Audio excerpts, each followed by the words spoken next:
Hi, my name is Dr. Howard Cohn. I'm a natural health care practitioner, chiropractor, and I've been in practice for over 22 years.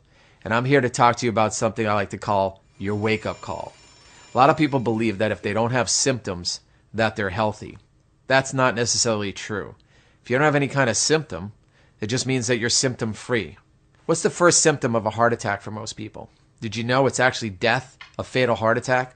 So if you're waiting for symptoms to show up to tell you how good you're doing, it's not always the way to go. A tumor could actually grow in a woman's breast for 8 years before it's even visible on a mammogram. So for 8 years, she thinks she's healthy, but she's not healthy. She just has no symptoms. Symptoms can also be a liar. For example, let's say I had an ingrown toenail or a toothache or an abscess tooth. Those are excruciatingly painful, yet they're simple and easy things to fix with a health intervention or medically. But what's the pain of cancer? What's the pain that happens of heart disease? Most times there's no pain involved for years, and we're developing these problems. Long before somebody has a disease, they have dysfunction. So that's what we're interested in looking at today. In China, they say, don't wait till you're thirsty to dig a well. It's a lot easier to stay well than it is to get well. In our office, we actually have a sign on the wall that also says, the 5 most dangerous words are maybe it'll go away. Because a lot of people, when they do get some kind of random symptom, what do? Do they run to a doctor? No, they go, I hope it'll go away. Does it really go away? Not all the time. Our body compensates and so that we can deal with and go on. If you're swimming in the ocean and you see a shark fin and then you don't, do you feel better because it went away? You shouldn't. It probably submerged to sonar its friends for the feeding frenzy called your knees. So just because something goes away doesn't mean you got healthy. It means that your body compensated so you can go on and continue doing what you were doing. Most every time, that's what happens. So again, this is a situation that's happening. So where are we? Number 1, number 2, number 3 killers in America. What are they now? Number 1 is cancer. Number 2 is heart disease. Number 3 is stroke. 3 very sad and unfortunate things to happen.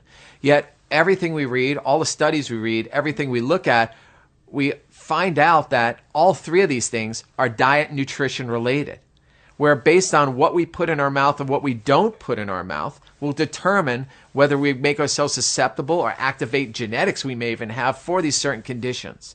There are books, studies, research papers, seminars, courses, you name it, all about this subject.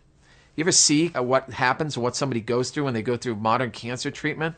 They're radiated, they're surgically altered, they're get chemotherapy, which is poisoning their body, and it's called modern cancer therapy. How about heart disease?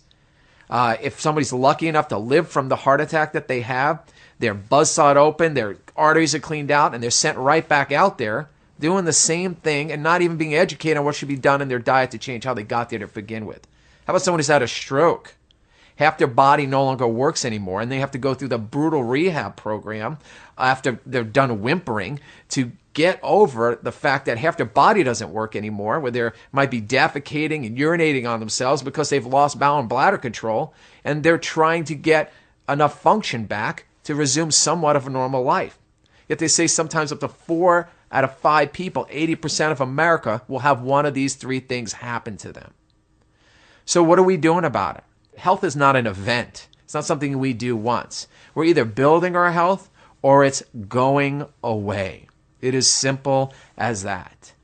So, what do we do with our diet? What are we supposed to do? How do we prevent these things from happening? How do we stack the cards in our favor? The way that we do it is we pay attention to what we eat and how we're eating it. Okay? There's a simple little measure out there that tells us how we're doing along the way. And that is when we measure what's called our pH. What does our pH stand for? It tells us how acid or how alkaline we are. There's not a disease that I've mentioned or a disease that you've ever heard about where acidosis, or over-acid state of the body, isn't somehow associated with how somebody got to that state. And if someone moves more towards an alkaline lifestyle, an alkaline diet, a green food, alkaline plant, raw diet, they have a better chance of being healthy than someone who's not. There are famous studies out there, the China study, that details all about this. Now, Problem is, it's hard to do. It is. I've tried it. In 22 years of practice, I've been educating people on the importance of adopting an alkaline lifestyle. So when they say, well, how do I do that? Well, you want to eat these vegetables. You want to eat this kind of foods. You want to avoid grains that are highly inflammatory. You want to avoid highly allergic foods like dairy and gluten and things like that. And so they start doing it and they end up failing. A, because the foods that they love, they still love. B, is because the foods that they don't love that I've told them to take, they don't like. Usually people remember the first day they tried wheatgrass because it's usually the last day they had wheatgrass as well because it tastes awful. Doc, it felt like I just licked the bottom of my lawnmower. You expect me to do this? You got to be kidding me. And everybody gets frustrated, myself and them at the same time. We're dealing with what we call the Mark Twain mentality. He had a famous saying which was, I knew that I would live 10 years long if I quit smoking, but that would be 10 years without cigarettes. And thus the issue. So if all this was so frustrating, what were we to do next? I got together with two friends of mine who are of like mind, who are businessmen, who had tremendous amount of success in the nutrition industry and getting nutrition worldwide. They realized the same problem. They realized that although they were making a dent throughout the years getting people nutritional products, they really never were able to change the culture to get people to adopt this kind of philosophy. We looked at the reasons why. We looked at the reasons why that people started the day with foods that didn't work for them. Then they ate through foods throughout the day that slowly took them off to an acid state. And then when we tried to introduce stuff to them that was healthy, they didn't like them and they would sporadically move away from them. We realized we needed to make products that were simple and easy for people to do, that they would love, and not only that what they would love, but everyone that they shared it with would love, even their children. And we'll explain in a second why that's important. So we put together a program with a company called 7.2, which 7.2 is basically named after an ideal pH of your saliva if you're in a highly alkaline state. What did we do? We looked at what people were eating in the morning. It was highly acidic. We wanted to start them with a meal supplement or something they could even replace their meal with if they wanted to. And we call that our 7.2 shake, made with 100% organic sprouted brown rice protein, non-GMO yellow pea protein, all natural and great ingredients, no allergens at all. We then added our 7.2 greens. 100% organic, so good you can eat them right out of the container. Our shake as well, they call it the shake that tastes like cake. No artificial sweeteners, no artificial anything. Phenomenal, phenomenal products. That we knew would get people to be in a state where they can get healthy and stay healthy. We also came to the realization that even though we got people on things that were great for them, they were still going to eat the cheese that they like, the bread that they like, the cocktail that they so adored, whether it's their wine or their beer, their bone-in ribeye, whatever they thought was the greatest thing in the world that they couldn't give up. So we put together what we call an alkaline booster. We call it the Hall Pass. You pop a couple of these alkaline boosters. It's all natural supplement. A half hour to hour after you eat or before you go to bed gets you right back to an alkaline state, not allowing your body to sit in an acidic state from the acidic meal that you ate. And then we also added what's called our coffee drops, a 7.2 coffee drops. We call it coffee drops with benefits because not only does it work in coffee, it works in your tea, works in your water, super anti-inflammatory, super antioxidant, phenomenal products. So we have products to get you there, products to keep you there. It's really that simple.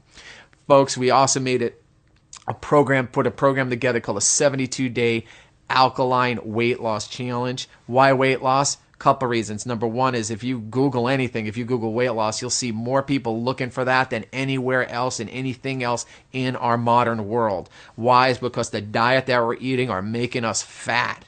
So that's simple. The New England Journal of Medicine just came out with a report, staggering report saying that for the first time in 200 years, 2 centuries, that our children will not live as long as their parents. For the first time in 200 years. They went on in that report to cite the number one reason for that is childhood obesity. If we don't start with our children, if we don't start by changing what we're giving our children and calling food, we are going to see an epidemic on our hands, and all the greatest doctors and scientists are saying it's already happening. If that wasn't enough, look at our financial crisis in this country. Now, the number one reason for personal bankruptcy in the United States of America is not because that house that people bought. It's healthcare costs. The inability to afford the healthcare, more accurately, disease care. We put a company together to solve both problems for people. My parents both were affected by this. My dad died too young from heart disease. My mom died too young from cancer. I have a little 4-year-old and a little 6-year-old. I don't want to be one of those statistics. I want to be around for a long, long time.